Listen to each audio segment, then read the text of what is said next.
Bonjour à tous, petit test balistique aujourd'hui, une plaque balistique de la marque Vigilant en résistance 3A, NIJ 3A, donc en théorie jusqu'au 44 Magnum.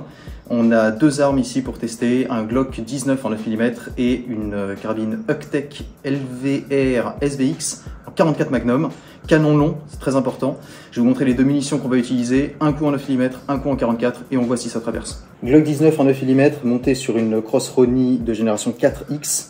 Et la carabine Hucktech en 44 Magnum. Pour les munitions, le 9 mm, ce sera de la Cellier Bello 124 grains, full metal jacket. Et pour la 44, de la Mactech 240 grains, full metal jacket également, pour maximiser les chances de pénétration bien sûr. Pour ce qui est du médium balistique, un porte-plaque d'Airsoft tout pourri, juste là pour tenir la plaque Vigilant NIJ 3A à l'intérieur, de la mousse collée sur des plaques de bois, de contreplaqué, pour simuler des tissus mous et des tissus durs, tout ça sandwiché dans le porte-plaque. On va tirer de ce côté-là et on va voir si ça fait quelque chose. C'est parti.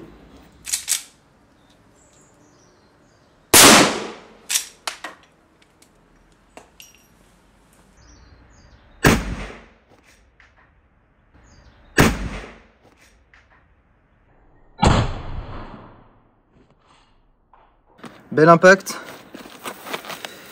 On voit que les fibres aramides ont été poussées dans le tissu mou. On a une belle indentation ici dans le tissu mou. Et les planches de bois sont légèrement fissurées à l'arrière. Mais pas de pénétration. Par contre, sacré impact sur les planches ici à l'arrière. Je sais pas si ça se voit très bien, mais sacré hématome. Voilà. Allez, on passe au 9 mm. On va voir ce que ça donne avec du 9 mm 124 grains.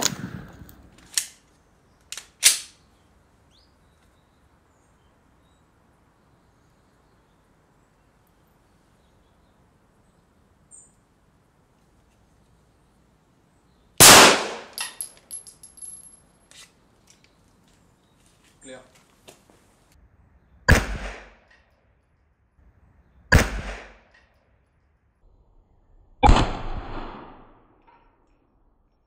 Je rappelle, ça c'est le 9 mm et ça c'est le 44. Il y a quand même une petite différence au niveau des dégâts sur le porte-plaque. Ça, ici, c'est l'impact du 9 mm. Il y a une belle déformation, mais bien moins drastique que sur la 44. On voit que l'ogive est encore piégé ici. Ça, c'est l'impact dans le tissu mou du 44. Impact 9 mm, il n'y a absolument aucune déformation, sans rien. Et ça, c'est dans le tissu dur. Impact du 44 et le 9 mm ici en bas. Et on n'a rien du tout sur le 9 mm. Par contre, on voit que ça a quand même décollé les plaques. Donc voilà, on va voir si on peut passer sur la table et récupérer l'ogive de 44. Ça pourrait être intéressant à voir. Alors, on va essayer de sortir ça déjà. Je doute d'y arriver. Voilà. Peut-être. Parfait. Sacré dégâts quand même sur le porte-plaque. N'oubliez pas, this side towards body. Mais ne mettez pas vos plaques à l'envers, c'est quand même relativement important. Pour ceux qui se demandent ce qu'il y a dans une plaque à base de fibres, NIJ 3A. Ça a l'air d'être une plaque anti-trauma. Première couche, deuxième couche. Des plaques d'aramide tressées, j'ai l'impression. Ouais, c'est encore chaud. L'ogive est ici, je la sens bien. Et elle est très chaude. Bien déformée, je sens déjà le champignon. Ça peut être pris très hors contexte, ce que je raconte là. Alors, qu'est-ce qu'on a là-dedans? On commence à avoir des petits débris métalliques de plomb. J'essaie de retourner les fibres sans m'ouvrir le doigt. Et le corps principal de l'ogive, bien aplati. On a des petits morceaux de jaquette. Et ça, c'est le cul de l'ogive. Donc un très beau champignon. Et le petit logement où elle a été arrêtée par les fibres. Donc on est bien sur un standard NIJ 3A en 44 Magnum respecté, à peu près. Parce qu'ici on n'est pas les testeurs officiels, mais ça a l'air de fonctionner. Allez, c'est parti pour la 9. Beaucoup moins profonde.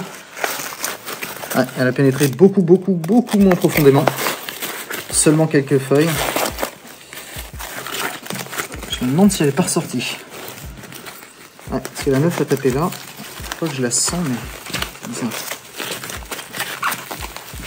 Non, je sais pas où elle est. Je me demande si elle n'est pas ressortie. Elle a dû tomber. Ouais, elle est tombée. A few moments later. Finalement, nous l'avons retrouvée après un petit peu de recherche. Elle était tout simplement prise dans la housse externe.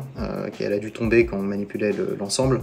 Donc voilà notre Célie Bello 124 grains 9 mm après impact. Donc un beau champignon aussi. Elle a pénétré très peu de couches d'aramide. On a quand même une bonne déformation. Pour comparer, ça c'est évidemment une ogive non tirée. Ça vous donne quand même une idée du degré de déformation qu'on peut avoir dans une plaque. Voilà. Ça c'était la 9 mm. Ça c'est la 44. Intéressant. Et dans tous les cas, on espère que ça vous aura plu. Pour nous, ça aura été très informatif. Et il va sans dire que tout le matériel utilisé dans cette vidéo est commandable sur le site, bien évidemment. Sur ce, à la prochaine et à plus.